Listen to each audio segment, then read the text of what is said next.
Radio. Radio. I said radio.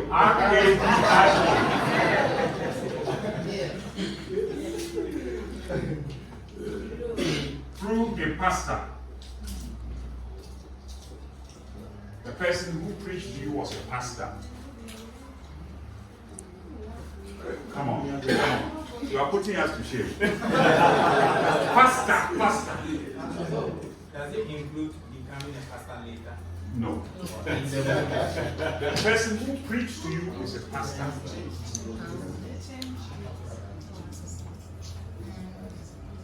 My goodness.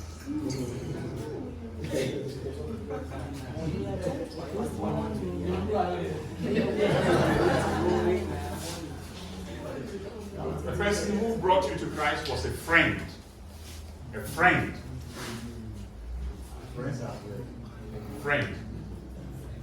A friend. Can I see the hands? 1, 2, 3, 4, 5, 6, 7.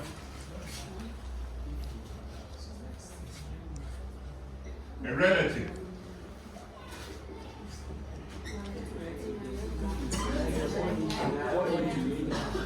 You say relative. Yes. Please, can you come along?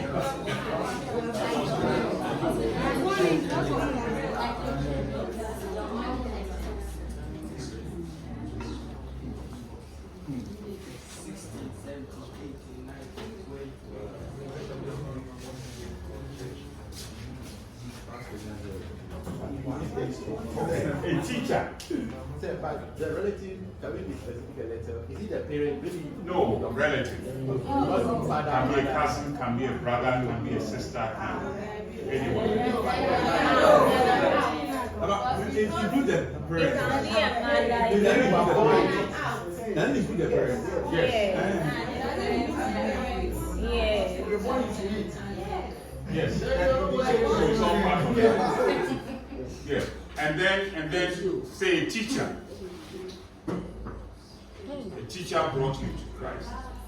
Let's clap for teacher. So there are 2 of us, right? Teacher. The other people should tell us how they came. What call them? We have somebody who said it was by default. By default.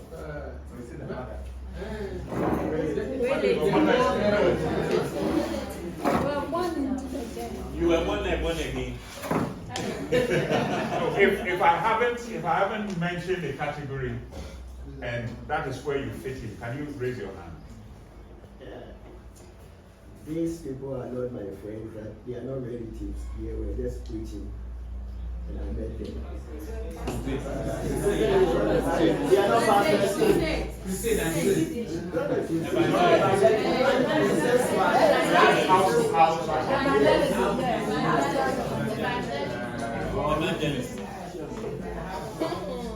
Will I say church evangelism? Yes. Church evangelism. Okay.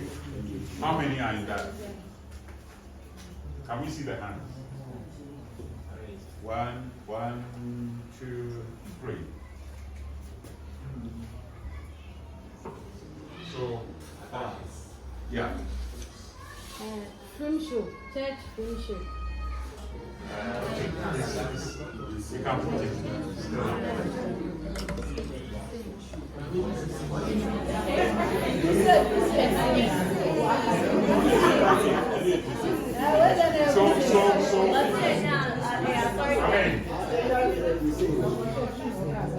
If you look at this, you see that overwhelmingly friends and relatives make a big impact on people. So when Johnny talks about the kind of life we live, it is so powerful. It is so powerful. Because we spend so much on crusades, radio, and the keeping the pastor and all that. But you see, we all came out to 0. Yeah. I think that's very true. There is a minister of Pentecost. And he said during his time, before going to the seminar, he was working with a GRA in Apostle. And he was organizing morning devotions every day. And once a time, his boss wasn't around. And the hotel came to meet him to give him bribe so that he can waive off their taxes. He took the money and kept the money in his drawer, thinking about it. Back when he needed money to marry and do a lot of things, and that money was quite huge. The next day, no one came for devotion. For about a week, they were not coming for devotion. He thought about the whole thing and then invited the people to come for their money. He was not going to give them the waiver. And the next day, before he came to work, the people had organized the space for devotion. So he asked them, for a week you were not coming for devotion, why are you not? He said, you were teaching us against corruption and we saw you take the money. So we decided not to come again because you were not doing what you asked us to do. But we saw you giving it back to them. That is why we have organized the space for you. So they asked him why he was waiting for that loan to give out the money. And he shared with them this was the reason. But he finally realized it was wrong. So he gave, and the people contributed the money he needed for that event. Wow.